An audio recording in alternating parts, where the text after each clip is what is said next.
Jesus Christ, as always. Because here it is. That's the reason why I'm here. Yeah. That is the reason why I'm here. Amen. Let me say that again. That's the reason why I'm here. I'm not here to play anybody's political game. I'm not here to get elected. I'm not here to be famous. Yep. I'm not here to be liked. I'm not here for people to cheer for me. I'm here because Jesus Christ gave me a mission in life. And my main mission in life is to spread his gospel. And I don't care who doesn't like it.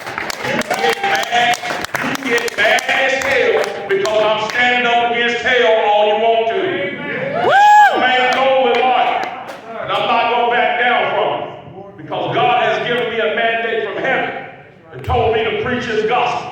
And with every chance that I get to do it, I am going to. No matter who likes it, no matter where it is, and no matter who stands up against me. That goes for WRAL, that goes for CBS, ABC, NBC, Joe Biden, and anybody else. Whoever doesn't like it, I don't care. I've been governor for about that long, and whatever other position I may hold, I'll be that for this long. But for all of eternity, I am going to be a Christian sitting at the right hand of God for all eternity. Amen. And proclaiming his message. Because of that, I'm going to say what's right, and I'm going to do what's right, and I'm going to stand up for what's right. And that's the reason why we give him thanks. First and foremost, before we say anything else, we give Jesus Christ the thanks that he deserves. Amen. Second thing I want to do, I want to thank every veteran in this house. Every veteran in this house, thank you very much for your service. I also want to thank all the law enforcement in the house. I don't know if you all stood up. If there's law enforcement in the house, please stand up. Stand up.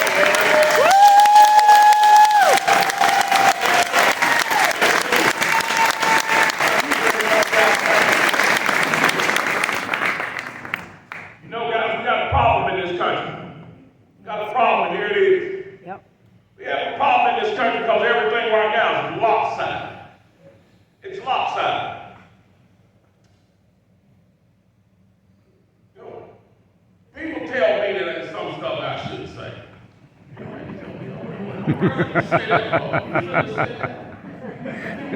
People get mad at you because you said that. Why did you say that?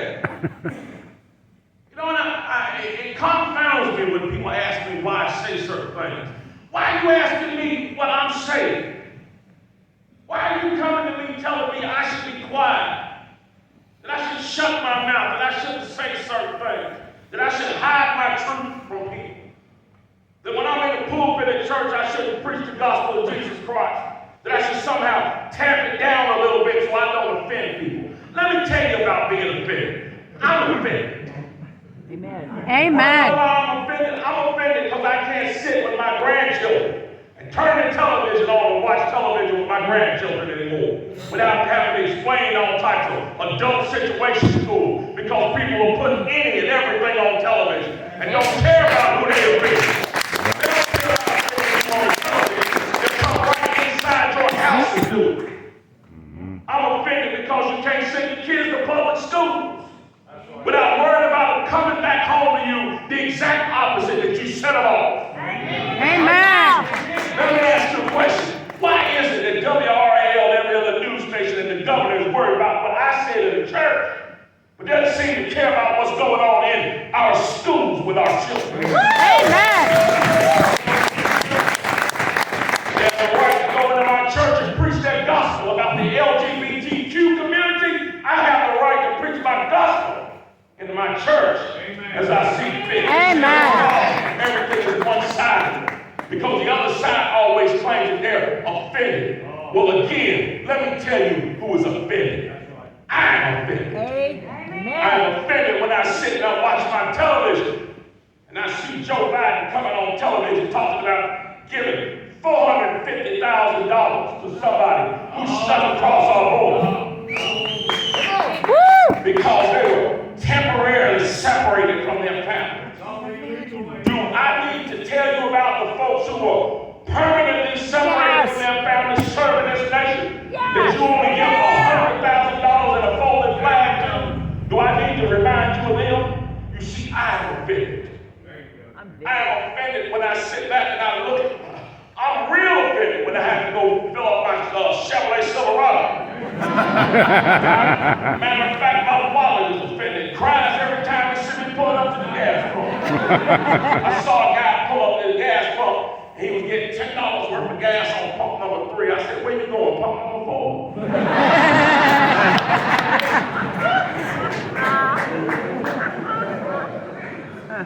I'm offended when I turn on my television and I hear Joy Reid.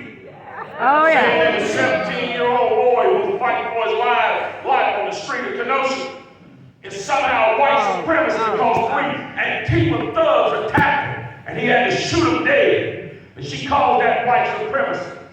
I'm offended when I hear folks like Don Lemon on TV saying that what happened in Virginia is a referendum on white supremacy. Let's look at what happened in Virginia there, Mr. Lemon. You had a white man, a black woman, and a Hispanic man. Governor, lieutenant governor, attorney general. If that's white supremacy, that is the worst white supremacy I've ever seen.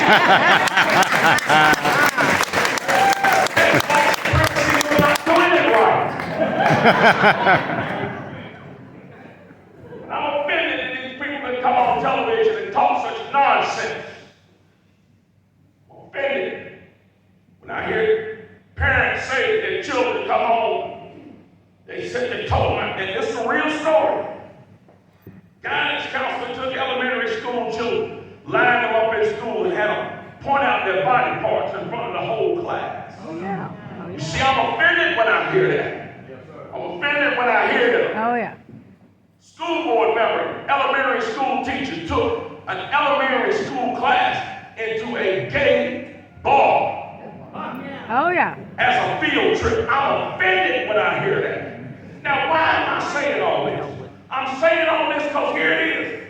They don't care about you being offended. They don't care. They will say anything, do anything, call you any name, besmirch this country, spit in your face, and they don't care if you are offended. Yep. But don't let you say the wrong thing. You say the wrong thing, they got to call out the FBI on you. Oh, yeah. You say the wrong thing, they got to cancel you and get rid of you. You say the wrong thing, all of a sudden you need to resign. Oh, yeah. You see how this works? Oh, yeah. You want to know why it works that way? Because we've been laying down taking. Oh, yeah.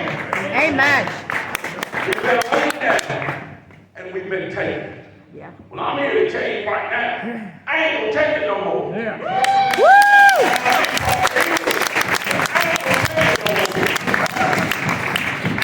Oh, look guy runs my office, my chief of staff. I told him, try to put no muzzle on me because I'm not gonna take this no more, folks. I'm tired of it. I'm tired of these people taking our children and trying to twist their minds sexually. I'm tired of them trying to teach our children to despise each other. I'm tired of them trying to teach our children to despise this country. Yep. I'm tired of them coming into my house telling me what I should think. I'm tired of them coming on my job trying to tell me what I need to think on my job and what I need to believe in and how I need to believe. They do it in your home, they do it in your school, they do it on your job. It is relentless. Oh, yeah. They are bound and determined to control your mind, your heart, your pocketbook, and everything else about you. And you best not say anything. Because if you do, we're going to cancel you. We're going to call you names. We're going to call you out in the press. We're going to intimidate you. Well, I welcome the challenge. I'm here to welcome the challenge because it is time for us to stand up against these folks.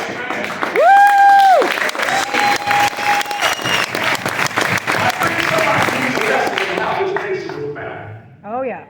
Somebody needs a lesson in how this nation was founded. This nation wasn't founded by a bunch of guys who went to the king and said, I don't want to offend you, Your Honor, but can we please have our freedom? Please, no, I don't want to offend you now. Don't want to make you mad, sir. But can I please have my freedom? Please let me have it. Oh, yeah. That's not how this country was founded. Take the gloves This off. country was founded by men who were bold enough to sit down before they were free and craft a letter declaring that they were free. Oh, yeah. And not only did they craft the letter, they signed it, sealed it, and delivered it to the king. Oh, yeah. Like it or not, we're free people. If you want to do something about it, meet us out there on that battlefield. You see, they believed in freedom so much that they were willing to declare their freedom before they were actually free. Folks, that's the same kind of boldness that we need today. See, we got problems. We passed that infrastructure bill. We're on the cusp of passing the reconciliation bill. Things look pretty bleak on the federal level right now, but they don't have to be bleak. You know, at the worst times in this nation, you go back through our history, at the worst times in this nation, that's when Americans were the absolute best. Amen. You go back and you look at those worst days of the revolution. Valley Forge. Those men were starving to death, dying of smallpox, freezing to death. That's when we showed our best. That's when we dug down deep and became our best and wrote the best chapter of our history ever. Right on the cusp of defeat, we snatched victory out of the jaws of defeat at one of the worst times in our burgeoning nation's history. That's right. You go back and you look during the Civil War, things were looking really bad, and the Confederacy was on a winning streak. Oh, Abe Lincoln, that first Republican president, he called on the whole nation to fall down on his knees and beseech the Lord in his wisdom and pray for the nation. And Americans heard that call and filled up the churches and fell down on their knees in their homes and went back to that wisdom that had founded that nation, which is that of our Creator. And the tide of battle started to turn. In places like Antietam and Gettysburg, we started to see victory come, and before long, the Union was victorious. And it put the nation back together and supplanted that awful institution of slavery forever in this nation. See, in our worst times, Pearl Harbor was bombed. See, a lot of people only remember the victory of World War II. They don't remember those early days. You ask somebody who lived through that time. That was a scary time in this nation's history. Our military wasn't even nowhere near ready to fight. Japan had been fighting for some 3 or 4 years and had a powerful, mobilized army that was ready to try to take over the entire Pacific. Now our burgeoning military, which was good at best. People in this nation didn't know what was going to happen. But again, at our toughest times, America showed our best. That's right. Young men and women showed up from everywhere. They signed up to serve in all capacities. They showed the Japanese what a terrible mistake they made in places like Iwo Jima. Oh, yeah. They showed them what a terrible mistake they made on D-Day in Europe. We won that victory. We snatched victory out of the jaws of defeat in World War II. Amen. And you look at 9/11. Everybody in this room here was alive during 9/11. You remember that uncertainty that we felt. Oh, yeah. We didn't know what was going to happen. I remember all those rumors that were going around. Nobody knew what was going to happen. We didn't know if we were going to be attacked again. We didn't know who did it. We didn't know what our response was going to be. But you remember those days after 9/11. Places where you never saw American flags before. Every block, every house was lined with American flags. Oh, yeah. When you went to the hardware store and asked for an American flag, they said, we're out of stock. They've all been sold. Every time you turned on the radio, you heard patriotic music. Everywhere you went, Americans were cordial to one another because we knew we were in trouble. We came together and we stood strong and we pushed back against those terrorists. There has not been another terrorist attack of the like on this sort since, because America stood up against what it saw. We didn't cower. Now it's all Now, I right. say all that to you to say this. We're facing the same types of things today. Yeah. We're facing a That's federal right. government that, let's face it, is tyrannical. Oh, yeah. It is tyrannical. Guys, this is the type of government the Second Amendment was made for. That's right. Let's make that plain. Woo! Increase the size of the IRS for the purposes of browbeating law-abiding citizens. That's ridiculous. This Oh, yeah. government is out of control. Oh, yeah. It's lost its way. Yep. You take a look at what's going on our southern border. What's going on our southern border is not a crisis. Let's don't call that a crisis. That is an invasion, is what that is. Yes, Oh, it yeah. is. That's right. We seem like right now we're at a loss. We can't do anything. We can't win. You know our enemies on the other side of the aisle? Yes, I call them our enemies. Because that's what they are. They're not our political opposition. They literally want to destroy this nation. Oh, They yeah. are not our political opposition. That's right. My political opposition is the guy who wants to argue with me over how we ought to spend our tax dollars, over whether or not we should build a new building for the government, or whether or not we should build new schools, or whether or not we should build new roads, how much money we should put in. That is political opposition. What we're talking about are people who want to fundamentally transform this nation into something that was never meant to be, which is a socialist country. That's This right. is an effort to completely take this nation over. Yep. And reimagine how government is done in this nation. What did President Obama say? Fundamentally transform this nation. Woo! So stupid. They are our enemies. Yes. This is a fight. It is a fight to save this nation. Oh, And yeah. right now, many people do not believe we can win because they say our enemies have too much money, and they have the media, and they have what do you call that thing? The Facebook and the Twitter and the TikTok and the Meta, and they have all this stuff that they have lined up against us, and we can't win. That's what people are telling you, that you can't win. What are you gonna do about it? You're some old fat guy, some old fat bald guy. What are you gonna do about it? You can't take on all these people. Let me remind you about the God that we serve. Amen. And the God that we pay credit to in our Declaration of Independence. The one that our rights come from. The one that is responsible for this blessed nation. Let me remind you of what he did and the miracles that he did in battle. Remember a guy named Moses? Oh, yeah. You see, on one side there was Pharaoh. And Pharaoh had an army, chariots, armor, and horses and spears. And the power of the entire Egyptian government behind him.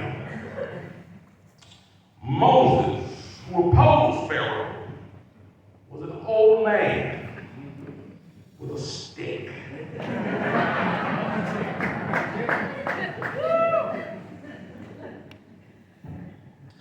And when Moses, the old man, got to the Red Sea, Pharaoh on his tail and all of those Israelites behind him, all of those folks behind him, they got to that Red Sea and said, "What have you done? You led us out here to serve doom. You led us out here to doom. We're going to be killed by Pharaoh and his men." Moses turned around and looked at him and said, "After this day, you will see them no more." And he raised up that stick and he stuck it in that Red Sea. And the Red Sea parted. That's right. And they walked through untouched. When Pharaoh tried to follow, he was drowned. And he was never seen again and hadn't been seen since that day. Amen. You see, because Moses wasn't there alone. He wasn't just an old man with a stick. Then he had a fella named, three guys named Shadrach, Meshach, and Abednego. You know, the king told them one time, said, you're going to lose your job. If you don't come down here and get a shot in your arm, you're going to lose your job. You know No, wait a minute, that's another story. That's a totally different story. You know, they told Shadrach, Meshach, and Abednego, if you don't bow down when the music is played, you're going to lose your head, or you're going to get thrown in the furnace. They're going to throw you in the furnace. Boys looked at him. Boys looked at that king and said, we're not going to bow down to your music. You know why? Because we serve a God who is able to save us. Hallelujah. Look at the king and told him, even if he doesn't, we're still not going to bow because we know that he's able. That's my favorite part of it. And sure enough, he threw him into that furnace. And when he looked in there, he didn't see 3 men, he saw 4. And those boys weren't touched. And then there was another story about a fellow named David. Another boy. You know, that's a recurring thing here lately. Boys who stand up and defend people when grown men won't do the job.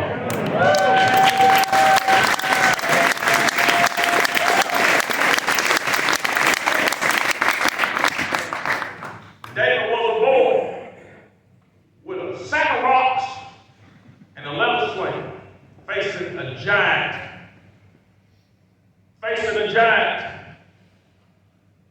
And it looked like, how's he going to win? Goliath, the greatest man in this army, how's he going to win? David stepped up with that slingshot, threw that rock, and slayed that giant, much to the amazement of everybody who watched. And you look at all of those folks. You look at Shadrach, Meshach, and Abednego, Moses. You look at David. Why did they win? Why did they win? God. They won, number one, because they had the courage Oh, yeah. to stand. That's right. Yeah. Let me say that again. They won because they had the courage to stand up. That's right. They were unafraid to stand up. No matter what happened. And why were they unafraid to stand up? They were unafraid to stand up because they knew who was standing behind them. They knew that God Almighty was standing behind them. And they were not afraid. And they stood up and they won miraculous victories.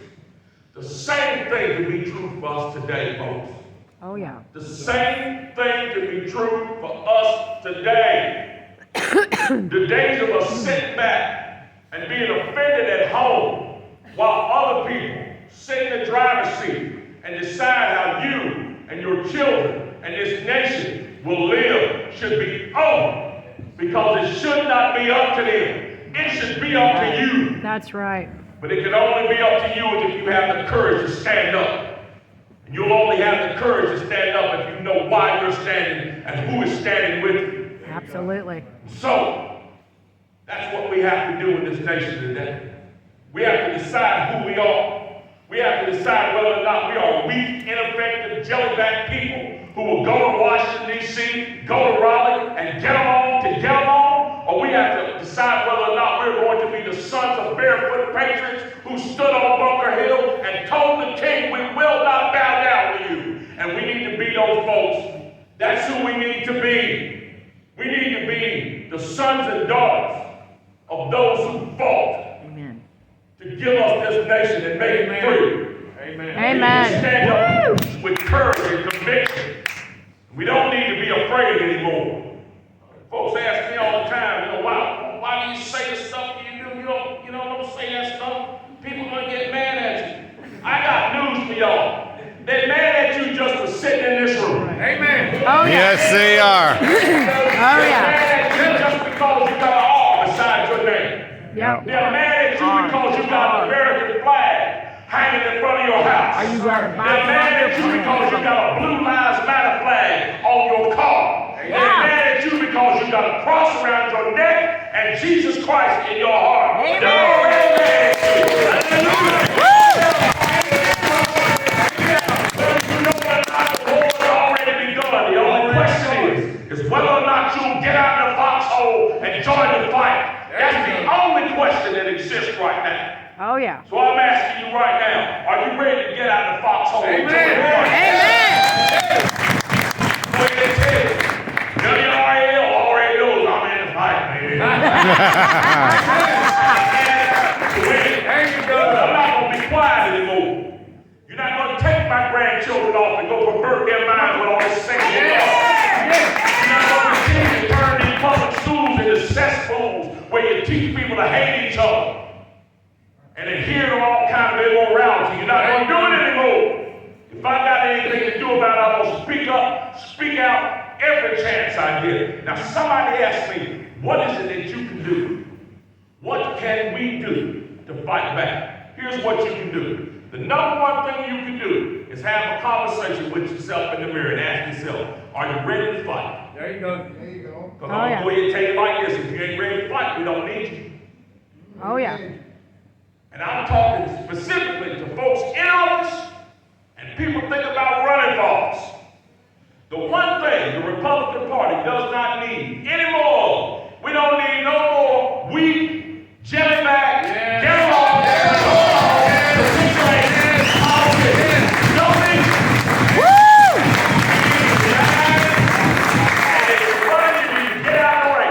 Amen. we need warriors to apply because this country is in peril. The liberal soul of this country is in peril. Oh, yeah. We don't need no weaklings joining our army. Amen. You know, I heard a phrase one time, this Confederate soldier was talking, showing a British guy from Britain. At Battle of Gettysburg, he said, I want you to take a look around you at these men you see here, and from the Confederate army that are here on this battleground today. He said, this is the cream of the crop right here. And then he said the key phrase. He said the shirkers and the cowards are long since gone. This is what we have left. That's the regiment that we need in our party right now. Amen. We need a regiment where the shirkers and cowards have been run out, and the only thing that's left are warriors who are ready to defend this nation with everything that they have. That's right. So, that's the first question that you need to ask yourself, whether or not you're ready. The second thing you need to do is this. You need to find out who it is that's representing. Go to that thing called Google. Yeah. Put your address in. Find out who your school board member is, who your county commissioner is, who your city council representative is, who your mayor is, who your state rep is, who your state senator is, who your federal senator is. And unfortunately, you probably already know who your president is. Oh, yeah. What do they say? He doesn't know he's your president, but you do. After you do that, you need to write that down as a list. The second thing you need to do, the third thing you need to do after that is this. You need to find out what those people are doing. Oh, yeah. You need to find out what they support, what they don't support, what they're pushing, what legislation they pass. And then, if you agree with what they're doing, you need to join some cause that will help that person stay in office. Yes. Amen. But if they're not doing what you want them to do, you need to join some cause that will get them out of office and replace them with someone who is. Amen. Because here it is, last thing. You know, it's nice for me to be able to get up here and give us a good fiery speech and get everybody motivated. It's good to hear about how great this nation is. It's good to hear about the great things that we've done as Republicans in this state, and we have and continue to do. That's right. Before I forget, let me just say thank you to the House members and Senate members. Y'all stand up real quick. House members, Senate members, stand up. Stand up. If y'all stand at the end of the session, these men right here in the land that are in the House and Senate have done an absolute fantastic job, guys. Always, when you see these guys telling things, and here it is, support these guys with your voices, your feet, and your dollars, because we need them back next session. We need them back in 2022, because they're doing the good work here in North Carolina. And thank you guys for everything you do. We appreciate y'all. Thank you.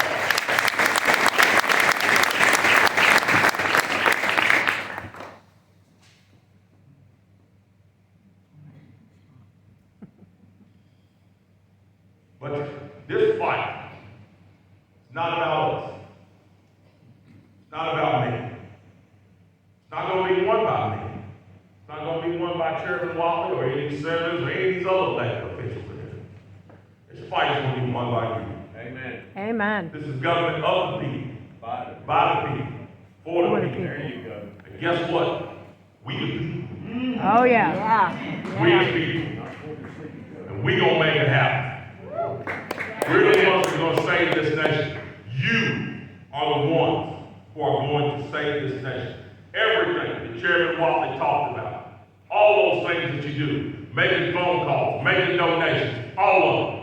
Guys, don't ever count it out. Don't ever say it's just a small part. It's not. You never know what you're doing on the other end of that phone. You might be making a phone call. Your phone call might inspire the person you're calling to run for school board. And that person may be the person that goes to that school board and changes it for all time. That donation you make, that might be the dollar that sets that person that you support. That might be the 10, 15, 20, $100 that sets them over and causes them to victory. That door knock that you make, that knock on the door might be a wake-up call that the person inside needs to get involved in this process. Everything that you do as volunteers counts, because this victory is going to be ours. Because it's going to be won by all of us. Yep. So, let's join this fight, folks. Let's stand on this blessed hill of this nation. Let's stand on the freedoms that God has given us. And let's ensure that North Carolina is wrapped up in red. And let's stand as a shining example to this nation that conservative values, conservative principles build homes, cities, states, and nations. Let's be that example in 2022. And let's be that example in 2024. So we can keep this state great, keep this nation great, and keep freedom alive for future generations. Amen. God bless you all. God